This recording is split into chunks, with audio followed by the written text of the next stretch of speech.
Bonjour.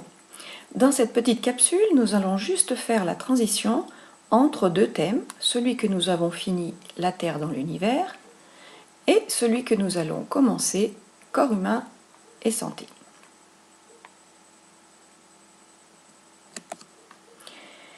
Donc, dans votre cours, prenez une nouvelle page et notez le titre du thème, corps humain et santé, comme vous avez noté le titre du thème 1 au début de l'année.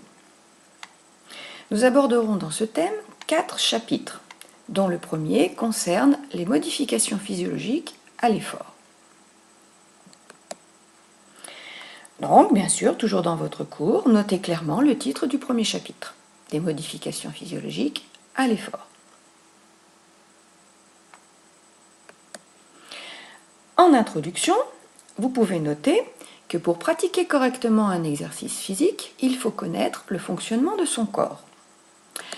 Notamment le fait que l'organisme a besoin de beaucoup plus d'énergie pour effectuer un effort. Mais aussi, il faut savoir qu'il faut des muscles, un cœur et un squelette en bon état. Dans le précédent thème, nous avons travaillé sur le métabolisme. Donc, nous allons réinvestir nos connaissances dans ce chapitre. Notamment, nos muscles sont des organes qui sont composés de cellules, les cellules musculaires.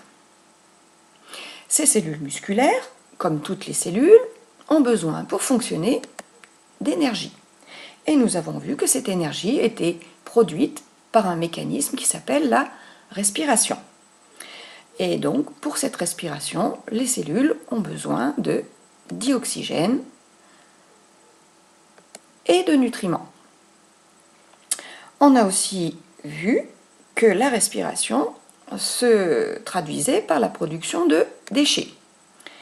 Ces déchets, le principal de ces déchets étant le CO2, on a aussi vu qu'il était évacué par le sang, tout comme les nutriments sont apportés par le sang.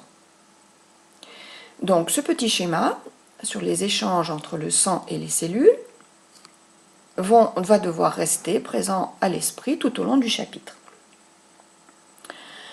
Nous nous interrogerons prochainement sur comment l'organisme assure-t-il des besoins supérieurs en énergie lors d'un effort. Nous tâcherons de répondre donc à cette question lors de notre prochaine séance. Merci de votre attention.